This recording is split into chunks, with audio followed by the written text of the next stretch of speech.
What is up, Relevant Kingdom Center? It is a good Friday.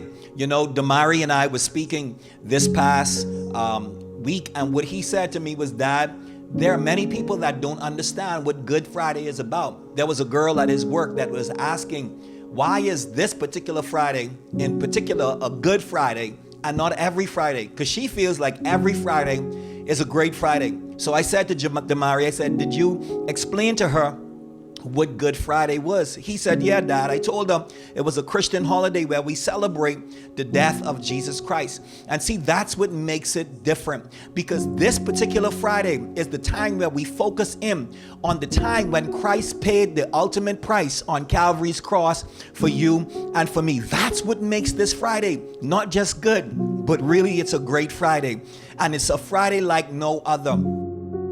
And so I'm excited to have all of you that have joined us on this particular Friday to celebrate and to worship and to focus on the price that was paid for us way back on Calvary. And so for you and I believe that we ought to celebrate knowing that indeed for us, this was a Good Friday. I want to go ahead and just jump into a word. I'm only going to share for a short time. I'm excited about Easter, resurrection. Let me use that word, Resurrection Sunday.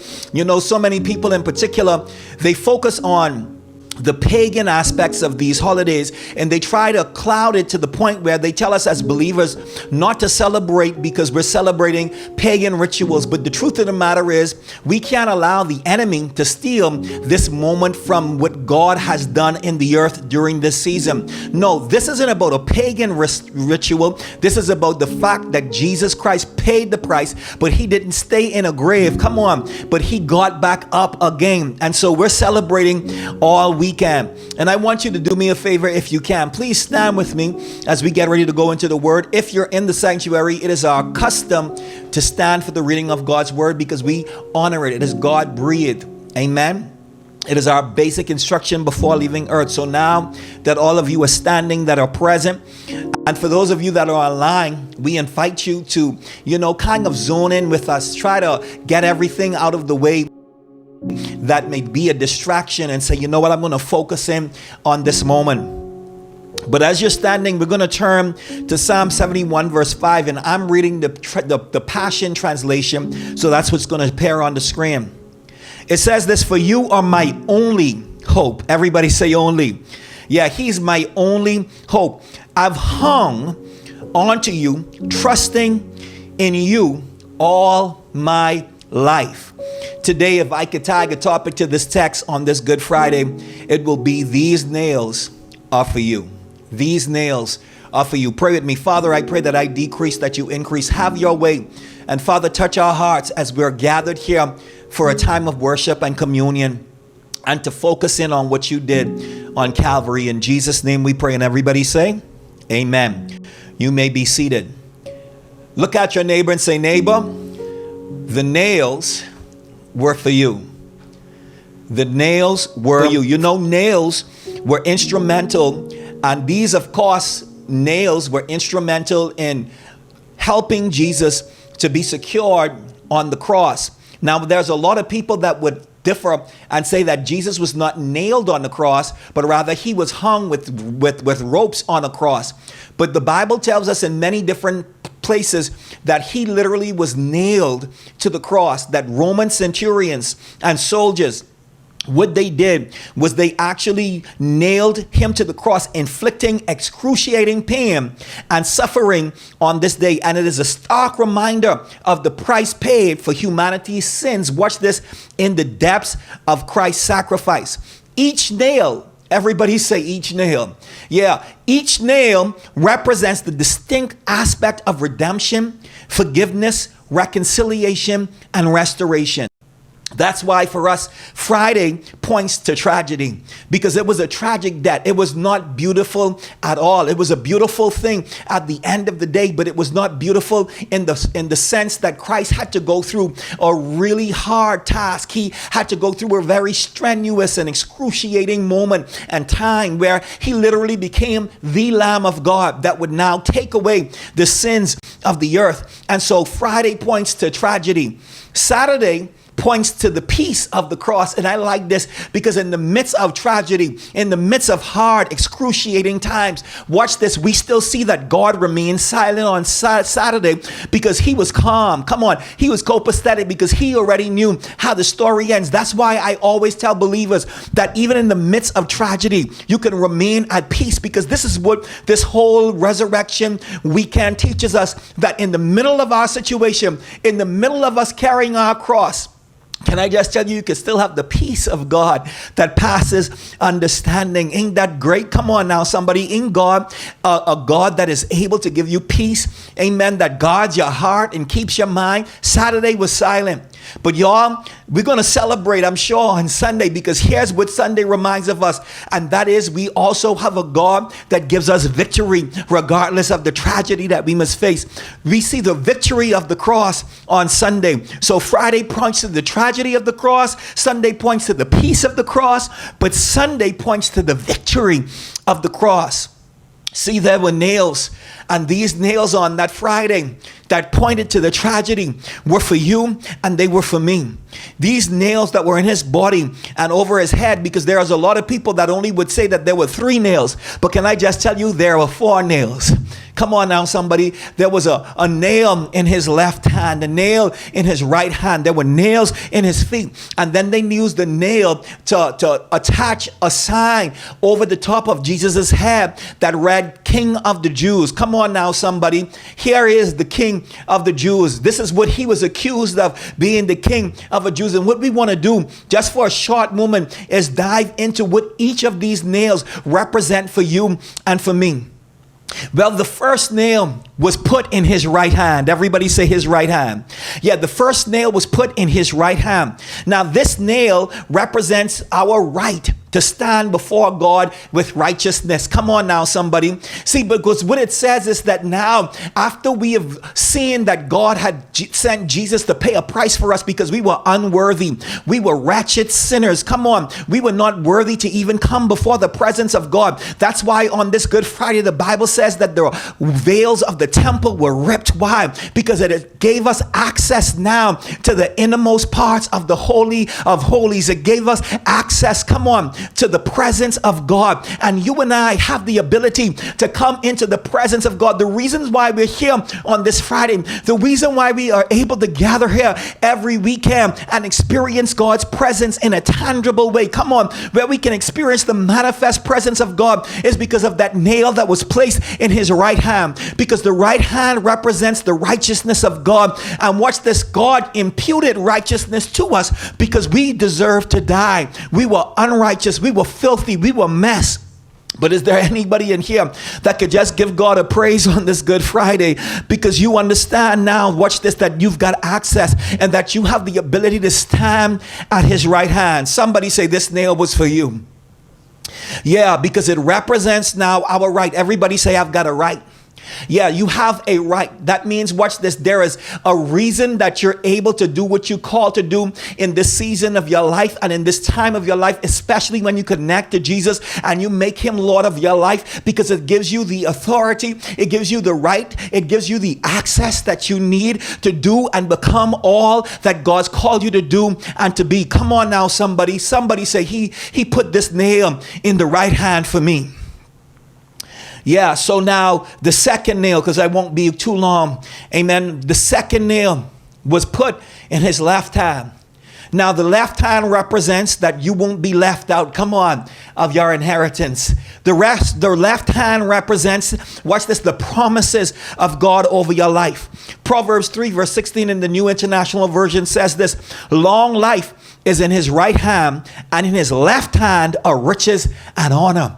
Can I just tell you, when that nail went into the right hand, the left hand of Jesus, it signified, watch this, that everything that was stolen from you is now going to be returned to you. Come on, everything that the devil has taken away from your life, God says, I'm going to give you back abundantly, exceedingly. Come on, he says, pressed down, shaken together, and running over. And the reason you and I can walk in prosperity is because there's riches on his left hand. And when that nail, come on, went into his left hand and that blood poured out, what it was, a seal to say now, watch this, that you have not only the right, but you have the ability to walk in the peace and the prosperity of the Lord Jesus Christ. Come on now, somebody. That's why this is such a good Friday. This is why we say that these nails were for you. Everybody say, this nail was for me. Yeah, long life is in his right hand, and in his left hand are riches and honor. He crowns us with riches. Come on now, somebody. He crowns us with honor. Aren't you glad that you're a child of the King? Aren't you glad that you're a daughter or a son of the King? That's why I said that you can be blessed in your going out. You can be blessed in your coming in. All because of what Jesus did on Calvary over 2,000 years ago. And he put that nail, when they put that nail in his left hand, he says, now you can walk in and access everything that I have for you. Watch this. The earth is the Lord's and the fullness thereof. And watch this, now you and I are heirs to the righteousness and to the, watch this, wealth and to the riches and to the peace and to the joy that belongs to us through Christ Jesus. And then the third nail, and I'm almost done. The third nail went in his feet, which represents, watch this, that our feet was synchronized with his, and when we walk in step with him. That's why the Bible says this, that the steps of a good man, watch this, are ordered by the Lord. When Christ took those nails in his feet, it represented now that we could now walk, come on, and know that he's going to be our guide, and that he's going to be our guard, and that, watch this, that no matter where we are and no matter what we do, we can walk with confidence, we could walk with authority, we could walk with boldness, we could walk, Heavenly Father, God, thank you, Jesus, with power that belongs to Christ Jesus. We have the ability to walk in a way that, watch this, no other person could walk when we accept Christ as Lord and Savior, because now those nails in his feet synchronize the fact that our steps are ordered. I love the Bible because it says this, that the steps of a good man are ordered by the Lord, and he delights in his way. Though he falls, he shall not be utterly cast down. See, because sometimes we trip. Come on now, somebody. Sometimes when we're walking on this life, this road called life, we can fall, we can stumble. Come on, we can get out of whack sometimes. But thank God that because of the nails that were in his feet, that though we may fall, we are not cast down. We are not destroyed, because a good man may fall 7 times. But what he's able to do because of the nails in his feet is get back up again and start to walk. Come on, with the confidence and the authority that comes through having Christ Jesus in your heart as Lord and Savior. These nails were for you, and they were for me. The fourth nail, and I'm done. I promise you, the fourth nail, preachers have 5 closings, but I only have 4 points. And so here it is. The fourth nail hung on a sign, like I said, over his head, which represents his name. Because they put a sign over his head and they nailed his name. Come on. And his name is above all names. His name, there is power and authority. Come on. In his name, come on, demons tremble by his name. Everybody say, by the name of Jesus.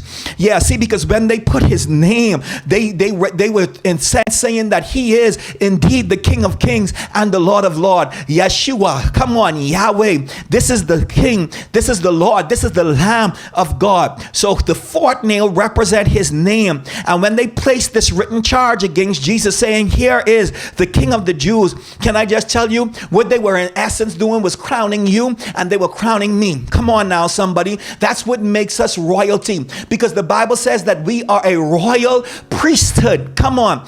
A chosen generation, a holy people, set apart for God's purposes and set apart for God's righteousness. You are crowned, amen, because Christ's crown was crowned. And not only was the nail put over with that sign on his head, but they put a crown of thorns on his head. And what he did was he took the pain of what a crown may take to carry, amen. And he says, you know what, I'm going to take all of the hurt. I'm going to take all of the pain for you, because watch this, I'm going to now crown you with my righteousness. I'm going to crown you as an heir and as a son and as a daughter of the King of Kings and the Lord of Lords. And I came to tell somebody that I could celebrate Good Friday, because it tells me that the rest of my year, watch this, is crowned with glory. The yes of my year is crowned with fruitful harvest. Amen. And that my paths are not worn down. The rest of my year, come on, is crowned with overflowing blessings and overflowing victory. The yes of the rest of my year is crowned with growth. I like what Psalm 65 verse 11, it says this. It says, with the fruitful harvest, the paths are worn down by carts, overflowing with unstoppable growth.